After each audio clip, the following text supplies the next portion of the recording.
আজকে ডিস্ট্রিক্ট ভিসিতে আমাদেরকে বাংলা শিক্ষা পোর্টালের সাথে অঙ্গনওয়াড়ি সেন্টারের ম্যাপিংয়ের কথা বলা হয়েছে।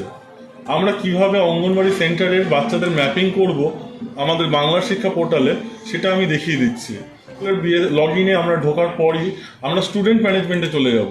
স্টুডেন্ট ম্যানেজমেন্টের সবার নিচে আমরা দেখতে পাবো স্টুডেন্ট ম্যাপিং উইথ AWC। আমরা ওটাতে ক্লিক করব। ওটা ক্লিক করার পরই কতগুলো বাচ্চা আপনার AWC থেকে এসেছে বা আসতে পারে তার এখানে পরিসংখ্যা দিয়ে দেবে। সাধারণত প্রি প্রাইমারির বাচ্চাগুলো সবকটাকেই দিয়ে দেবে, এবং ক্লাস 1-এ যদি কোনো নতুন এন্ট্রি হয়ে থাকে, নতুন বাচ্চা ভর্তি হয়ে থাকে, তার নামটাও এখানে শো করবে, তার সংখ্যাটাও এখানে শো করবে। যদি আপনার বাচ্চা অঙ্গনবাড়ি থেকে না থেকে থাকে, তাহলে এই বাটনটা সাবমিট বাটন প্রেস করার পরে আপনার ওখানে অপশান দেবে, অ্যাকশানে অপশান দেবে। সেখানে যদি আপনি নো করে দেন, তাহলে আর আপনার ওখানেই সেভ নিয়ে নেবে জিনিসটা।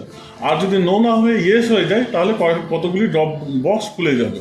আমি জাস্ট দেখাচ্ছি কিভাবে করতে হয়। এখানে যেহেতু প্রি প্রাইমারি ক্লাস 1-এ নতুন কেউ ভর্তি হয়নি, তার জন্য তাদের নাম্বার শো করেনি। প্রি প্রাইমারিতে ভর্তি হয়েছে 6 জন, তাই 6 জনের নামই দেখাচ্ছে। আমি এখানে সাবমিট বাটন প্রেস করলাম। সাবমিট বাটনে আমার এখানে 6টি বাচ্চার নাম শো করছে। আমার সবার ডান দিকে যে অ্যাকশন বাটন আছে, সেই অ্যাকশন বাটনে আমাকে ক্লিক করতে হবে এই ম্যাপিং করার জন্য। অ্যাকশন বাটনে ক্লিক করার পর আপনি যদি দেখেন এই বাচ্চা কোনো অঙ্গনবাড়ি সেন্টার থেকে আসেনি, আপনার স্কুলে ডাইরেক্ট ভর্তি হয়েছে, তাহলে আপনি নো করে দেবেন। আর যদি এই বাচ্চা অঙ্গনবাড়ি সেন্টার থেকে এসে থাকে, তাহলে আপনি ইয়েস করলেন।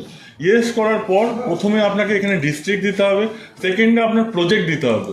এবার এই ক্ষেত্রে AWC অর্থাৎ অঙ্গনবাড়ি সেন্টার কোনটা হবে সেটা আপনাদের কাছে তথ্য রয়েছে, সেই তথ্য থেকে আপনারা বসিয়ে দেবেন। যেহেতু মাস্টারমশাই শিওর নয়, তার জন্য আমি এখানে দিচ্ছি না, করে দিই। তারপরে যদি সেভ করে দিই, তাহলেই কিন্তু এই বাচ্চার ম্যাপিং অলরেডি হয়ে যাবে।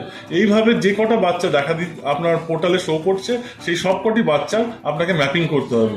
ডিস্ট্রিক্ট অথরিটি জানিয়েছে আগামী শনিবারের মধ্যে আমাদের সমস্ত ম্যাপিং কমপ্লিট করতে হবে।